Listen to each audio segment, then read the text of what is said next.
નમસ્તે દોસ્તો, આપનું સ્વાગત છે ન્યૂઝ ગુજરાતી પર। અહીં અમે તમને રોજની 20 મોટી ખબર આપીશું સરળ ભાષામાં સચોટ માહિતી સાથે। જો તમે છો ચેનલ પર નવા તો તરત જ સબસ્ક્રાઇબ કરો અને બેલ આઇકન દબાવો જેથી દરેક મહત્વપૂર્ણ ખબર સૌથી પહેલા તમને મળે। ચાલો શરૂ કરીએ આજના મુખ્ય સમાચાર। સાધન ખરીદવા મળશે 50,000ની સહાય। સાધન સહાય યોજના એટલે કે ખેડૂતોને ખેતી માટે કેટલાક સાધનો ઉપર સહાય આપવામાં આવી રહી છે। જે યોજનાનું નામ છે નીના સાધનો, જેની અંદર 5 જેટલા સાધનો ઉપર સરકાર દ્વારા ખેડૂતોને સહાય આપવામાં આવતી હોય છે। ખેડૂતો માટે 5 પ્રકારના સાધનોની અંદર સહાય આપવામાં આવે છે, જેની અંદર પ્રથમ હાથથી ચાલતા ઓઇલ ફાર્મ કટર કે જેની અંદર ₹2,500ની મર્યાદાની અંદર સહાય આપવામાં આવશે। 2 પ્રોટેક્ટિવ વાયર મેશ જેની ₹20,000ની મર્યાદામાં તથા 3 મોટરાઇઝ સીઝલ જેની અંદર ₹15,000। ચોથા નંબરમાં એલ્યુમિનિયમ પોર્ટેબલ લેડર પોલ્સ જે ₹5,000 અને ચાફ કટર 50,000ની મર્યાદાની અંદર સહાય આપવામાં આવતી હોય છે। આ યોજના એ National Mission on Edible Oil દ્વારા આ યોજનામાં ગાઈડલાઇન મુજબ ઓઇલ પામનું વાવેતર જે ખેડૂત મિત્રો કરતા હોય છે તેમના માટે છે અને આ પ્રકારના ખેડૂતોને આ યોજનાની અંદર લાભ મળવા પાત્ર રહે છે। પશુપાલકોને લઈને સરકારનો મહત્વપૂર્ણ નિર્ણય। પશુપાલકોને લઈને ગુજરાત સરકારે મહત્વપૂર્ણ નિર્ણય લીધો છે। ગુજરાત સરકારના નિર્ણય અનુસાર પશુઓમાં ઇનવિટ્રો ફર્ટિલાઇઝેશન ટેકનિકને પ્રોત્સાહન આપવા IVFથી ગર્ભધારણ કરતા પશુઓ માટે રાજ્ય સરકાર ₹5,000ની સહાય આપવામાં આવશે।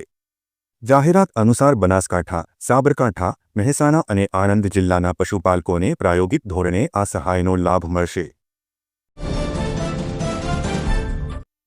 વરસાદને લઈને ખેડૂતો માટે માર્ગદર્શિકા જાહેર। ભારતીય હવામાન વિભાગ દ્વારા આવતીકાલ 1 જાન્યુઆરી 1926 સુધીમાં રાજ્યના કચ્છ, બનાસકાંઠા, પાટણ, જામનગર, મોરબી અને દેવભૂમિ દ્વારકા જેવા જિલ્લામાં છૂટાછવાયા સ્થળોએ હળવા વરસાદની આગાહી કરવામાં આવી છે, જેને ગંભીરતાપૂર્વક ધ્યાને લઈને કૃષિ વિભાગે ખેડૂતોના પાકને નુકસાનથી બચાવવાના કેટલાક મહત્વપૂર્ણ પગલાંઓ સૂચવતી માર્ગદર્શિકા જાહેર કરી છે। ખેડૂતોના ખેત ઉત્પાદિત પાક ખેતરમાં કાપણી કરેલ પાક ખુલ્લા હોય તો તેને તાત્કાલિક સલામત સ્થળે ખસેડવા, પાકને પ્લાસ્ટિક અથવા તાડપત્રીથી યોગ્ય રીતે ઢાંકવો અને ઢગલાની ફરતે માટીનો પાળો બનાવી વરસાદનું પાણી ઢગલાની નીચે જતું રોકવું। ખાતર અને બિયારણનો જથ્થો પલળે નહીં તે મુજબ સુરક્ષિત રાખવો। જંતુનાશક દવા અને ખાતરનો ઉપયોગ આ સમયગાળા પૂરતો ટાળવો। APMCમાં વેપારી અને ખેડૂત મિત્રોએ કાળજી રાખી આગોતરા સાવચેતીના પગલાં લેવા। APMCમાં અનાજ અને ખેત પેદાશો ઢાંકીને અથવા શેડ નીચે સુરક્ષિત। અંબાલાલ પટેલની આગાહી। ગુજરાતમાં શિયાળાની ઠંડી વચ્ચે હવે માવઠાની આગાહી કરવામાં આવી છે। જાણીતા આગાહીકાર અંબાલાલ પટેલે આગાહી કરી છે કે આવતીકાલે ઉત્તર ગુજરાતમાં માવઠું થશે અને દક્ષિણ ગુજરાતમાં વાદળછાયું વાતાવરણ રહેશે। રાજસ્થાનના ભાગોમાં સાયક્લોનિક સર્ક્યુલેશન થવાના કારણે કમોસમી વરસાદ ખાબકશે, જેને લઈને કૃષિ પાકોને નુકસાનની ભીતિ સેવાઈ છે। અંબાલાલ પટેલની આગાહી મુજબ 6 થી 14 જાન્યુઆરી દરમિયાન વાતાવરણમાં મોટા ફેરફારો આવશે। ત્યારબાદ 11 થી 18 જાન્યુઆરીના સમયગાળામાં રાજ્યમાં આકરી ઠંડી પડવાની પૂરેપૂરી શક્યતા છે। માર્ચ મહિના સુધી પશ્ચિમી વિક્ષેપો સક્રિય રહેવાને કારણે વારંવાર હવામાન બદલાતું રહેશે અને કમોસમી વરસાદનું જોખમ તોળાતું રહેશે। ખેડૂત મિત્રોએ પાકની સુરક્ષા માટે સાવચેત રહેવું અત્યંત જરૂરી છે। આજથી નવા નિયમો લાગુ।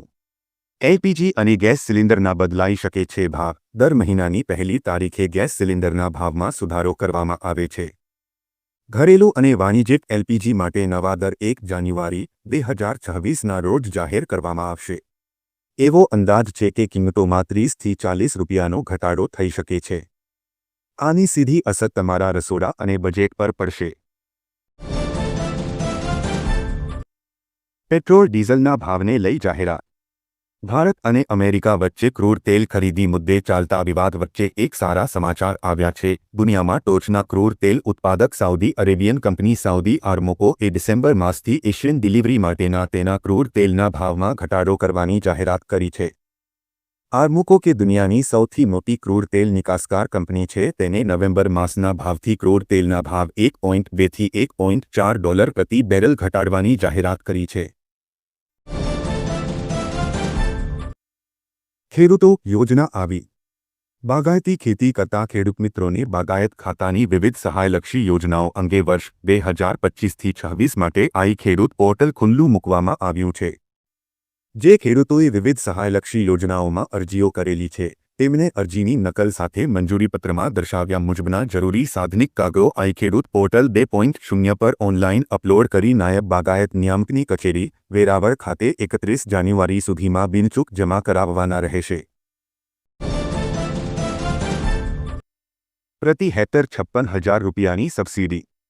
ગુજરાત સરકારના બાગાયત વિભાગ દ્વારા ખેડૂતોને બાગાયતી ખેતી તરફ પ્રોત્સાહિત કરવા માટે અનેક યોજનાઓ અમલમાં મૂકવામાં આવી છે। ડ્રીપ સિંચાઈ જેવી સૂક્ષ્મ સિંચાઈ યોજનાઓ હેઠળ ખેડૂતોને સબસિડી આપવામાં આવે છે, જેના કારણે પાણીનો બચાવ થાય છે અને પાકની ગુણવત્તા પણ સુધરે છે। હાલમાં જોઈએ તો નાળિયેર હેઠળના વિસ્તારને વધારવા માટે યોગ્ય વિસ્તારોમાં નાળિયેરીના બગીચા સ્થાપવા માટે પ્રોત્સાહિત કરવા માટે ભારત સરકારના કૃષિ અને ખેડૂત કલ્યાણ મંત્રાલયના નાળિયેર વિકાસ બોર્ડ દ્વારા નાળિયેર હેઠળના વિસ્તારનું વિસ્તરણ યોજના હેઠળ 2 સમાન વાર્ષિક હપ્તામાં પ્રતિ હેક્ટર 56,000 રૂપિયાની સહાય આપવામાં આવે છે। જે ખેડૂતો અને સંસ્થાઓ જમીન ધરાવે છે અને વૈજ્ઞાનિક નાળિયેરની ખેતી પદ્ધતિઓ અપનાવીને ઓછામાં ઓછા 10 રોપા 0.08 હેક્ટર નાળિયેરના રોપા વાવવા ઈચ્છુક છે, તેઓ આ યોજના હેઠળ નાણાકીય સહાય મેળવવા પાત્ર છે, જેમાં મહત્તમ 2 હેક્ટર 160 રોપા હેક્ટરનો સમાવેશ થાય છે। અરજી ફોર્મમાં નિયમો અને શરતોનો ઉલ્લેખ છે। પાત્રતા ધરાવતા લાભાર્થીઓ રોપાઓ રોપ્યા પછી વેબસાઇટ પર ઉપલબ્ધ પ્રથમ વર્ષની સબસિડી અરજીઓ ડાઉનલોડ કરીને અરજી ફોર્મમાં દર્શાવેલ અન્ય દસ્તાવેજો સાથે ભરેલી અરજીઓ।